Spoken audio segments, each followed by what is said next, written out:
अस्सलामुअलैकुम। Sajjad Khan Jadoon official YouTube channel और Facebook page पर आप सबको खुश आमदीद। पंजाब ज़िमनी इंतखाबात पर प्रोग्राम करने का सोच रहा था, फिर ख्याल आया वजारत आला की कार्रवाई 22 जुलाई को मुतवक्का है और वज़ीर आला के चुनाव का मरहला काफ़ी दिलचस्प और साजिशों से मुज़य्यन होगा, इसलिए इकट्ठे ही प्रोग्राम कर लूँगा। ज़िमनी इंतखाबात तो PTI जीत गई क्योंकि अवाम में इमरान खान खासे मकबूल हैं, लेकिन पंजाब हुकूमत नहीं बन सकी, जिसकी वजह इदारों के दरमियान उनका बयानिया गैर मकबूल है। मुस्लिम लीग नून के रहनुमा मियाँ जावेद लतीफ़ ने ज़िमनी इंतखाबात के बाद अपने ख्यालात के इजहार इतनी जुर्रत से किया कि उनकी वाह वाह हो गई। मियाँ जावेद लतीफ़ ने नजरिया ज़रूरत को दफन करने की बात की और ये एतराफ़ भी कर लिया कि उनकी जमात को नवाज शरीफ ही नहीं बल्कि इदारे भी कंट्रोल कर रहे हैं। आगे चलकर इसकी तफसील तो मैं बयान करूंगा। फिलहाल ये बताता चलूं कि वज़ीर आला के चुनाव से कुछ घंटे कबल तक आसिफ अली जरदारी और मियाँ नवाज शरीफ ने चौधरी शुजात को ऐसी क्या यकीन दहानी कराई कि वो ऐन वक्त पर भाई की मुखालफत पर उतर आए। इसके अलावा भी बहुत से ऐसे इंकशाफात जो प्रोग्राम की तफसील में मैं आपको बताऊंगा। प्रोग्राम मुकम्मल देखने के लिए ऊपर दिए गए लिंक को प्रेस कीजिए, सब्सक्राइब, लाइक और शेयर करना मत भूलिए। आइए प्रोग्राम की तफसील की जानिब चलते हैं। दोस्तों, पंजाब असम्बली की 20 नशिस्तों पर खुदा खुदा करके ज़िमनी इंतखाबात का मरहला गुजर चुका है, जिसमें 15 नशिस्तों पर PTI, 4 पर मुस्लिम लीग नून और 1 पर आज़ाद रुकन मुंतखब हुआ है, जबकि PP 7 रावलपिंडी से यूं तो मुस्लिम लीग नून का उम्मीदवार मुंतखब हुआ है, लेकिन वो PTI के उम्मीदवार कर्नल शबीर से सिर्फ 49 वोट ज्यादा ले सका है। PTI के उम्मीदवार कर्नल शबीर ने दोबारा गिनती की दरख्वास्त दी है, जिस पर फिलहाल कोई सुनवाई नहीं हो सकी। इंतखाबात से कबल PTI ने धांधली का बहुत शोर मचाया था, जबकि उस वक्त भी पंजाब के वज़ीर आला नून लीग के हमजा शहबाज शरीफ थे और उनके इंतखाबात पर असरअंदाज होने के कभी इम्कानात भी थे। इसके अलावा इलेक्शन कमिश्नर पर भी धांधली और मुस्लिम लीग की तरफ झुकाव का इल्जाम भी था।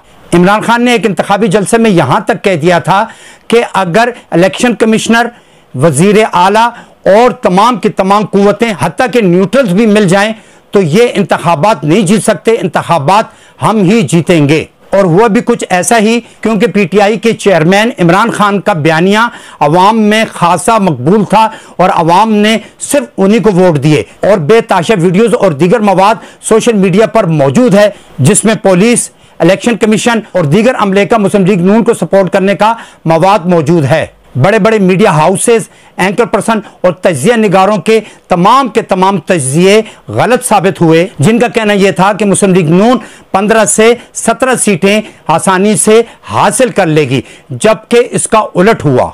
इमरान खान का बयानिया और उनसे अवाम की मोहब्बत जीत गई, जबकि मुखालफिन को अपने ही घर में दूसरी मरतबा शिकस्त हो गई। पोलिंग के दौरान PTI के कारकुनों को गिरफ्तार करने और इसके अलावा वोटर्स को रोकने की भी कई वीडियोस आपको सोशल मीडिया पर मिल सकती हैं। दीगर कारकुनान के अलावा PTI के रहनुमा शहबाज गिल को भी गिरफ्तार किया गया, लेकिन उस वक्त PTI के हक में बहुत शानदार रिजल्ट आ रहे थे, इसलिए किसी ने धांधली पर तवज्जो नहीं दी। अगले दिन जब धांधली की सोशल मीडिया पर वीडियोस वायरल हुई तो तब सबकी तवज्जो उस तरफ गई कि ये जो 4 सीटें मुस्लिम लीग नून को मिली हैं वो भी धांधली की वजह से हासिल हुई हैं। इलेक्शन नताइज के सामने आने के बाद मुस्लिम लीग नून ने पहल तो शिकस्त तस्लीम कर ली, लेकिन बाद में फिर उनका वही रवायती किस्म की इल्जाम तराशी का रवैया सामने आने लगा। हस्ब रवायत ख्वाजा साद रफीक ने मीडिया पर आकर तरह तरह की बयानबाजी और मुखालफिन के खिलाफ इल्जाम तराशियों का सिलसिला शुरू कर दिया। इसी दौरान मुस्लिम लीग नून के एक रहनुमा मियाँ जावेद लतीफ़ ने एक प्रेस कॉन्फ्रेंस के सामने वो तल्ख हक़ाइक़ बयान किए जिसकी उन जैसे रहनुमा से ही तवक्को की जा सकती है। मैं ज़ाती तौर पर भी मियाँ जावेद लतीफ़ को बहुत पसंद करता हूँ कि वो बहुत जल्द जज्बाती तो हो जाते हैं, लेकिन जब बोलते हैं तो कई बातें वो हकीकत मबनी कह देते हैं। इलेक्शन से अगले दिन उनकी एक वीडियो नज़रों के सामने से गुजरी, उसमें उन्हें यह कहते हुए सुना जा सकता है। वो कहते हैं कि कल तक ये कहा जा रहा था कि PTI को आइंदा इलेक्शन में पंजाब भर से कोई उम्मीदवार भी नहीं मिलेगा, लेकिन अब यही बात मुस्लिम लीग नून के बारे में कही जा रही है।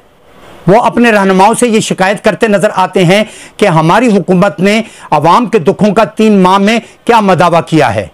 और उन्होंने यहां तक कह डाला कि अगर इदारे सियासी जमातों को चलाएंगे तो फिर हाल ऐसा ही होगा।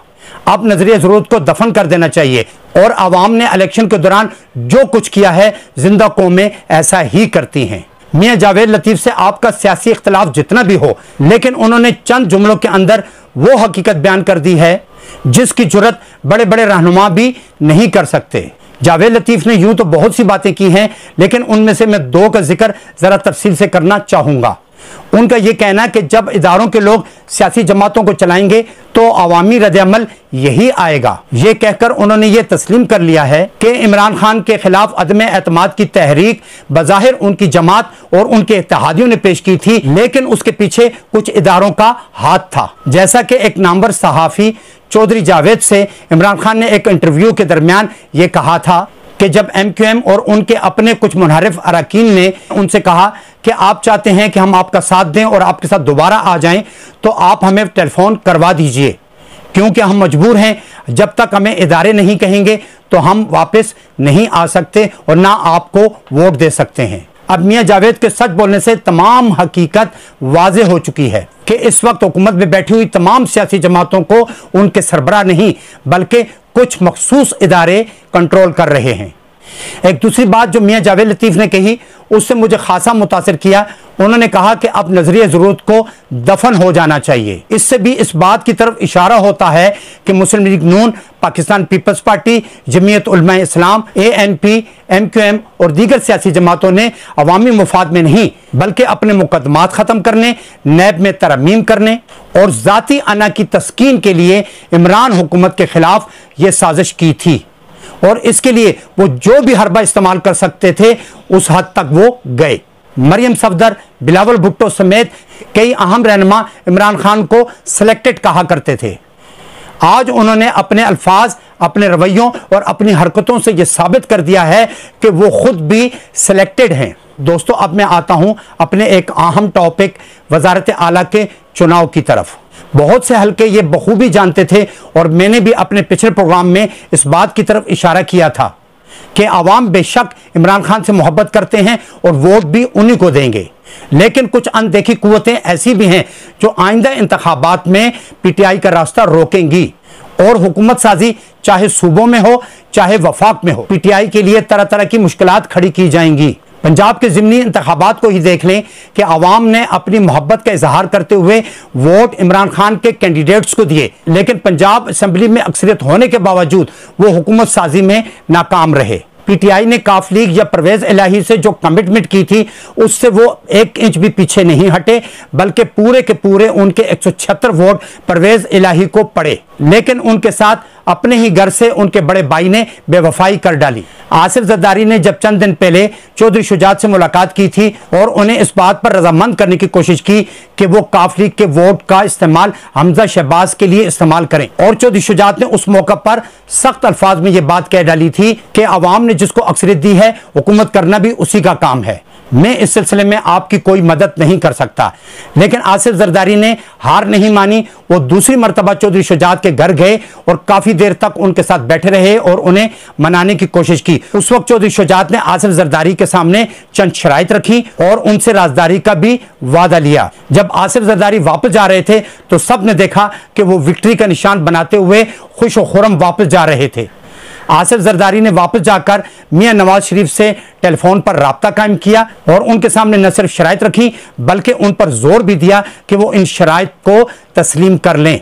जरदारी साहब जिस काम को करने की ठान लेते हैं फिर उससे पीछे नहीं हटते, इसीलिए उन्हें जोड़ तोड़ का बादशाह कहा जाता है। वो जो जिम्मेदारी लेते हैं उसे किसी भी हालत में पूरा करने की कोशिश करते हैं। वो शराइत क्या थी मैं मुकम्मल तौर पर तो नहीं बयान कर सकूंगा, लेकिन चंद शराइत आपके सामने रखता हूं। हमजा शहबाज की मुआवनत करने पर काफ लीग को आइंदा के लिए सदर मुमलिकत का ओहदा देने, पंजाब की सूबाई और कौमी असम्बलियों पर सीट एडजस्टमेंट के अलावा वफाक और पंजाब में कलीदी वजारतें देने का भी वादा किया गया। इसके अलावा भी चौधरी शुजात के सामने चंद मखसूस पेशकश रखी गई जिनके बारे में मैं कबल अज वक्त मुंह नहीं खोल सकता, लेकिन वक्त के साथ साथ वो शराइत भी आपके सामने जरूर आ जाएंगी। आपको साथ साथ ये भी बताता चलूं कि चंद खुफिया इदारों के इशारे भी काम कर चुके हैं, वरना एक बड़ा भाई छोटे भाई से बरसों की सियासी रफाकत को एक पल में कैसे खत्म कर सकता है, ये वो सवालिया निशान है जिसे आवाम को समझना पड़ेगा।